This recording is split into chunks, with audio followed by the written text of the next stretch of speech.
ভালো কাজের সাথে মানুষ সব সময় লেগে থাকতে পারে না।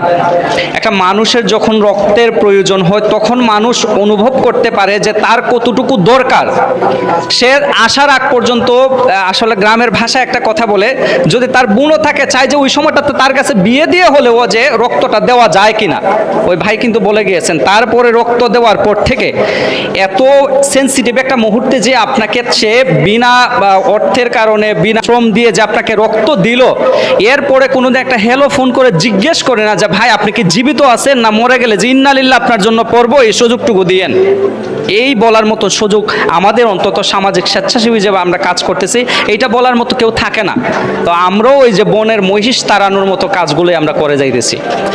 বিষয়টা অত্যন্ত আনন্দের এবং গর্বের ব্যাপারটা হলো যে রাজশাহী থেকে একজন ভাই আমাদের হবিগঞ্জের শায়েস্তাগঞ্জে এসে যে একটা বৃক্ষরোপণ করেছিলেন, তার মাধ্যমে আজকে এতগুলা মানুষ একটি বৃক্ষের ছায়া তুলে আপনারা এসেছেন।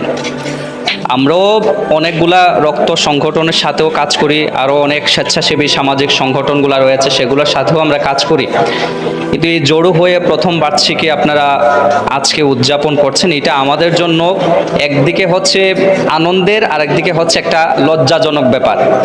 আনন্দের ব্যাপার হচ্ছে কেন যে একজন মানুষ আমাদের অঞ্চলের না হয়েও একটা একনিষ্ঠভাবে আপনাদেরকে নিয়ে কাজ করার মতন একত্রিত করার মতন যে একটা উদ্যম সাহস ওনার ভিতরে তৈরি হয়েছে, সেটার জন্য ভাইকে সাধুবাদ দেওয়া যায়। এবং আমাদের এই ভাইগুলা যারা ওনাকে সহযোগিতা করতেছে, দুঃখ লাগার ব্যাপার হচ্ছে আরেকটা, যে এই মন মানসিকতা যদি আরেকজন দূরত্ব ভাইয়ের হতে পারে তাহলে আমার অঞ্চলের নয় কেন? এটা একটা প্রশ্ন। তাহলে কি আমাদের বিবেক বুদ্ধিগুলা লোপ পেয়েছে? তো আলহামদুলিল্লাহ যারা এই সংগঠনের সাথে কাজ করে মিলিতভাবে কাজ করতেছেন, এটা আল্লাহর পক্ষ থেকে আমি মনে করি একটা দোয়া। কেন নয়, ভালো কাজের সাথে মানুষ সব সময় লেগে থাকতে পারে না। একটা মানুষের যখন রক্তের প্রয়োজন হয় তখন মানুষ অনুভব করতে পারে যে তার কতটুকু দরকার। সে আসার আগ পর্যন্ত আসলে গ্রামের ভাষায় একটা কথা বলে, যদি তার বোনও থাকে চাই যে ওই সময়টাতে তার কাছে বিয়ে দিয়ে হলেও যে রক্তটা দেওয়া যায় কিনা।